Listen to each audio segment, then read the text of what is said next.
Hello everyone. It was requested that I do a morning routine following the nighttime routine I did before. I'm not sure if I've done one before, but this will be an updated version anyway.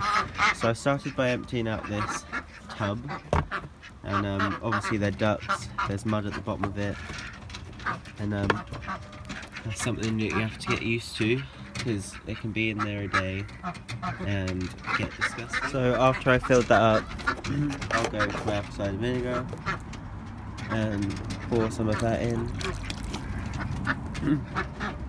That might have been too much, but I'm sure it's fine. So yeah, I start with the smaller tubs and fill them up for them, and then I'll go over to this storage bench thing where I keep my food, and this is the portion I feed. It's just what works best for me and my animals. I just give them one bucket in every pen.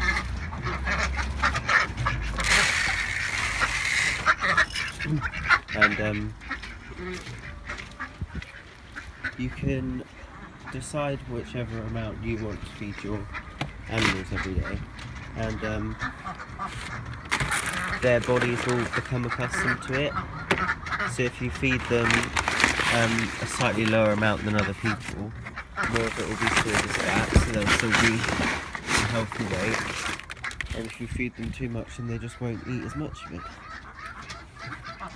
So how much food that you're going to be buying per every couple weeks or month. And for the back chickens, it's just a tub around the edges, there and there.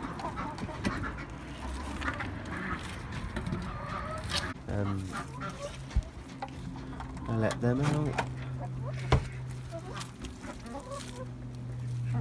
The pens are disgusting right now, I apologise.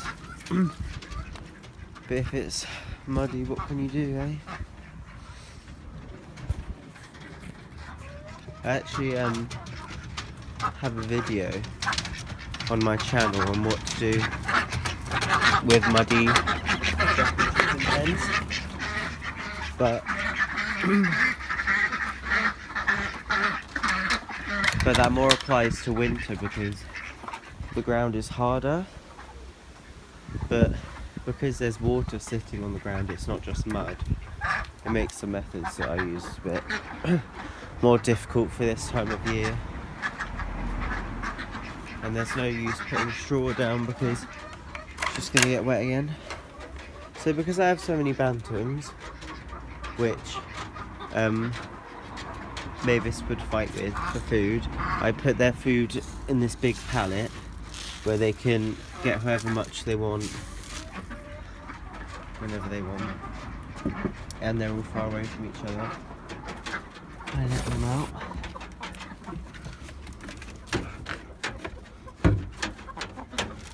Somehow Mavis goes up the stairs when I don't put her up the stairs, which I thought they'd be too small for her. Flo's always the last to come out. Come on in. There's a couple eggs in there. Gotta get past you for an egg, Flo.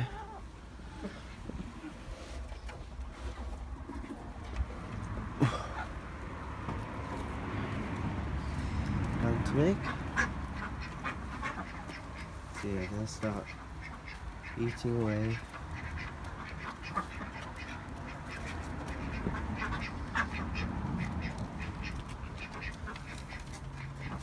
So for the younger ducks, this is what I fill every morning.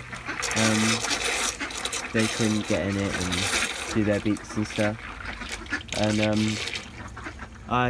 because they're not very tame at all compared to the other ones, I have to let them out into the garden before I come in because they just go crazy, which is quite annoying.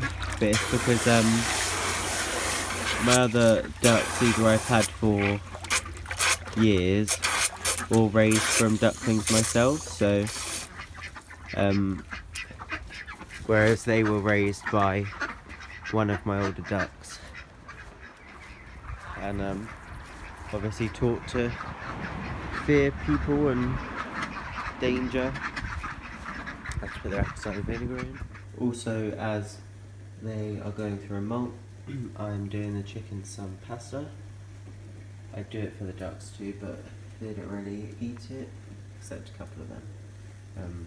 But yeah, I'm just doing them some pasta to give them some more energy and make sure that they're not losing too much weight during the molt. Then with these guys, it's the same. That's their tub. I've actually got an egg in there that I need to pick up. The others just stay out here. So yeah, that is what I do every morning.